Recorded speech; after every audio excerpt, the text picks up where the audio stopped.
Bismillahirrahmanirrahim. Assalamualaikum warahmatullahi wabarakatuh. Teman-teman yang saya hormati, mahasiswa Stisnu, kita pada hari ini tanggal 9 Mei ya, 9 Mei 2020 ini saya akan mengetengahkan tentang materi kuliah materi kuliah etika dan tanggung jawab profesi, yaitu temanya tentang teori organisasi dan profesi. Jangan lupa teman-teman yang absensi kehadiran ya,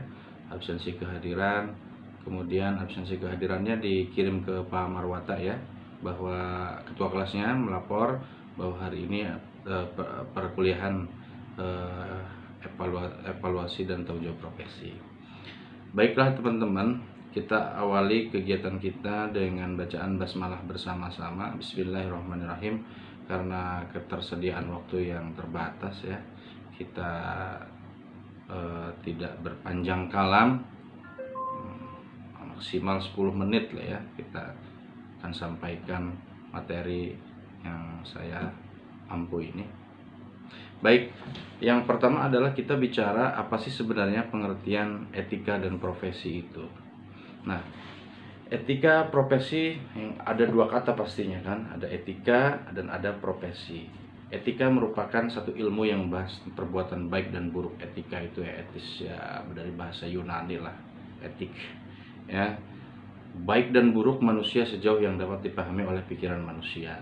Beda dengan akhlak ya, nanti pembahasannya berbeda. Kita sudah bahas. Profesi merupakan kelompok lapangan kerja yang khusus melaksanakan kegiatan yang memerlukan keterampilan dan keahlian tinggi. Makanya ada profesi, ada profesional, ada profesor, itu nanti akan berbeda-beda. Di dalamnya pemakaian dengan cara yang benar akan keterampilan dan keahlian tinggi. Jadi orang yang memiliki dan fokus di keahlian yang tinggi dan keterampilan. Jadi memang orang itu harus punya profesi. Karena nggak mungkin orang itu semua serba bisa. Nah, dia harus mendalami satu. Perkembangan teori organisasi, ada masalah besar, kemudian krisis pemikiran, anomalis. Nah, di anomalis ini nanti ada sesuatu yang tidak dapat deteksi pada saat itu. Ada preposisi, suatu pertanyaan yang terdiri dari satu orang lebih mengenai konsep. Konsep itu adalah ide, masalah, benda, gejala sosial yang dinyatakan dengan kata. Nah, maka kemudian setelah itu menjadilah satu teori atau paradigma. Nah, inilah yang kemudian awalnya itu perjalanan sesuatu itu menjadi teori ya, kembangan.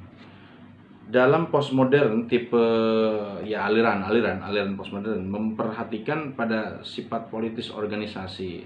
Tokohnya adalah James March, Herbert Simon, Jeffrey Pfeiffer.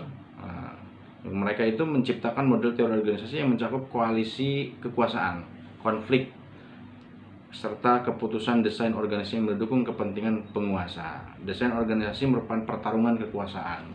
Jadi harus diketahui kepentingan dibalik keputusan desain organisasi. Jadi dibalik kebijakan, dibalik keputusan itu selalu ada desain kepentingan. Apa kepentingannya, arahnya kemana. Teman-teman yang berbahagia, ciri aliran klasik ya kan, kalau tadi aliran postmodern. Nah, ciri aliran ini aliran klasik. Aliran klasik mengembangkan prinsip-prinsip atau model universal yang dapat digunakan pada semua keadaan. Melihat organisasi sebagai sistem tertutup. Jadi tema utama aliran klasik adalah efisiensi dan mekanistis. Sedangkan berdasarkan perspektif sistem teori organisasi klasik bersifat tertutup dan berdasarkan tujuan bersifat rasional. Nah, di dalam ciri aliran klasik salah satunya cirinya adalah mesin dan manusia sebagai komponen yang sama dalam organisasi. Jadi nggak ada beda mesin dan manusia itu. Aliran modern, aliran ini menekankan bahwa organisasi harus bersifat terbuka, transparan lah begitulah ya. Karena organisasi merupakan bagian dari sistem yang lebih besar. Organisasi yang efektif adalah jika struktur organisasinya mampu menyesuaikan ya dengan karakteristik lingkungannya. Organisasi harus memiliki tingkat adaptabilitas yang tinggi, tingkat penyesuaian, perkembangan. Kalau dalam mata kuliah psikologi itu yang namanya orang cerdas itu orang yang bisa menyesuaikan diri, ya kan? Orang yang bisa menyesuaikan atau adaptabilitas. Nah, organisasi ini maju mundurnya sangat berat, sangat besar dipengaruhi oleh lingkungan, perkembangan lingkungan di sekitar. Neoklasik, kalau tadi klasik, maka sekarang neoklasik. Aliran neoklasik atau bisa disebut dengan aliran human relation menjadikan perilaku manusia dan sifat sosial sebagai pusat perhatian. Jadi pusat perhatian adalah perilaku manusia. Anggapan dasar teori ini adalah menekankan pada pentingnya aspek psikologis dan sosial karyawan sebagai individu maupun sebagai bagian kelompok kerjanya. Atas dasar anggapan ini, maka teori neoklasik mendefinisikan suatu organisasi bahwa organisasi adalah sekelompok orang dengan tujuan bersama. Jadi manusia seharusnya dimanusiakan. Neoklasik ya nggak bisa manusia diperlakukan sebagaimana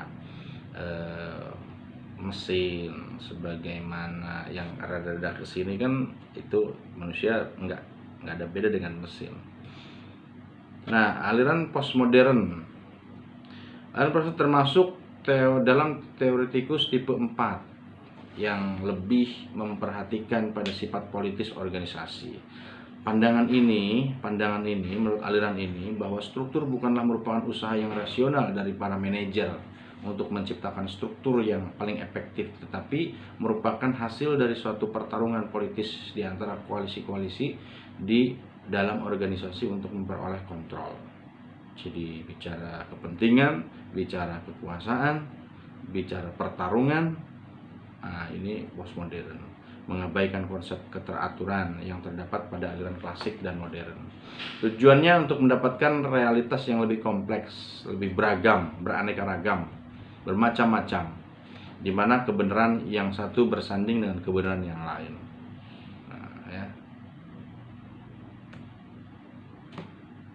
Nah, konsep profesi itu rukun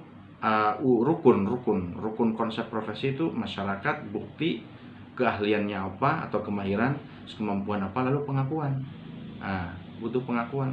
Maka sekarang profesi itu sekarang merebaknya banyak apa-apa sertifikat, apa-apa sertifikasi, apa-apa harus melakukan diklat untuk mendapat sertifikasi. Sertifikat itu karena apa? Itu profesi. Harus ada pengakuan. Apa buktinya ya sertifikat ini? Kira-kira begitu. Nah, ciri-ciri profesi apa saja? Memiliki fungsi yang signifikan bagi masyarakat.